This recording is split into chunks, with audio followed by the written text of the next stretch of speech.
Wa anni Rasulullah, dan dia mengakui bahwa aku adalah utusan Allah. Jadi orang yang sudah bersahadat, jadi orang yang sudah bersahadat, ngerti tidak ngerti arti syahadat, karena syahadat itu syar'i, artinya bunyinya harus asyhadu alla ilaha illallah wa asyhadu anna muhammadar rasulullah. Ngerti tidak ngerti, itu selesai sudah, selesai. Dituntun atau baca sendiri. Jadi orang-orang yang mu'alaf, orang-orang yang nikah sajanya tidak bisa, itu kan dituntun sama P3. Itu posisinya sudah menjadi pengikat bahwa dia haram darahnya.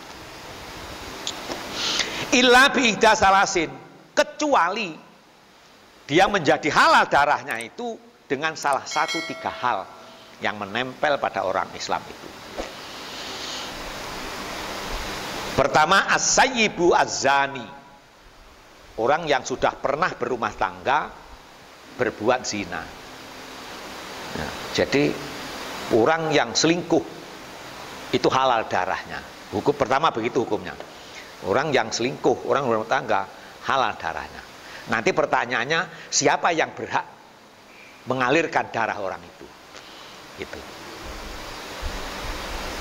Jadi makanya persyaratan dalam ilmu fikih menuduh orang berzina itu harus saksinya jelas.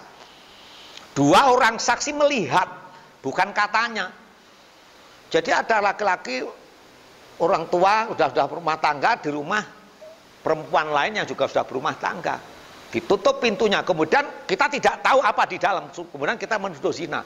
Itu yang harus diranjam, yang menuduh. Nah itu. Kenapa? Ada syahadat itu tadi masalahnya. Dan kemudian mengatakan, wow, Pak Mudasir berzina, harus tahu. Telanjang, udah tahu gerakannya, itu harus tahu persis saksi itu. Kalau enggak boleh. Oh jelas itu menyimpulkan sendiri, makanya gitu. Kita kan sering menyimpulkan sendiri kelakuan seseorang tanpa harus tabayun, tanpa harus dijelaskan. Wah itu dia berzina, kenapa? Lihat masa tadi malam tidur di rumahnya janda itu, banyak gitu. Nah itu. Lah, menuduh itu justru dia yang nanti ada hukum fikih harus diambil sumpah. Kalau yang di rumah itu berani bersumpah dia tidak berbuat zina, maka yang menuduh itu yang harus dihukum. Nah pertanyaannya, siapa yang berhak menghukum? Kan begitu. Ini masalah syariat. Negara kita bukan negara agama. Makanya di Aceh menyelenggarakan syariat Islam juga tidak sempurna. Kenapa? Sistemnya sudah tidak. Nanti Indonesia akan jadi negara khilafah, tidak akan jadi, tidak akan jadi. Kenapa? Negara kita sulit dibentuk menjadi negara agama, itu sulit. Di Arab saja sekarang mau berubah, mau jadi negara demokrasi, bukan negara agama.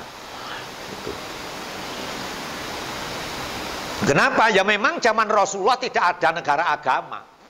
Yang ada dulu Madinatul Munawwarah dan Makkahul Mukarramah. Kota negara, kota yang dicerahkan, Madinatul Munawwarah. Jadi tidak ada negara berbasis agama. Nah kemudian bagaimana mengeksekusi hukum-hukum agama ini nanti? Nanti di bawah dijelaskan. Yang jadi satu, orang yang sudah berumah tangga berzina itu darahnya menjadi halal.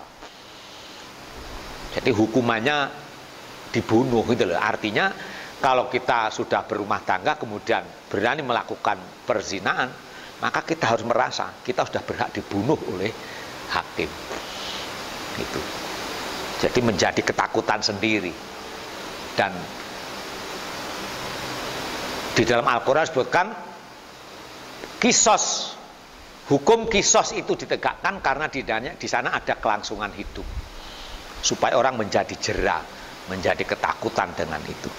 Yang kedua, wan nafsu bin nafsi, orang yang membunuh dengan sengaja tanpa alasan yang benar, membunuh seseorang, sesama muslim maksudnya. Kalau orang Islam membunuh orang kafir itu tidak ada kisos dalam syariat.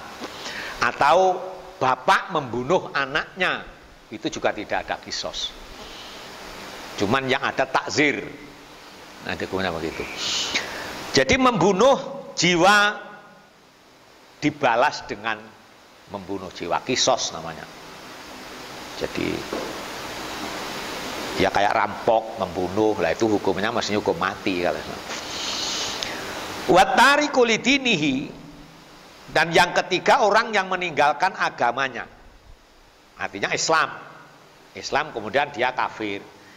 Islam kafir lagi, Islam lagi, kafir lagi. Dia keluar dari agama itu halal darahnya.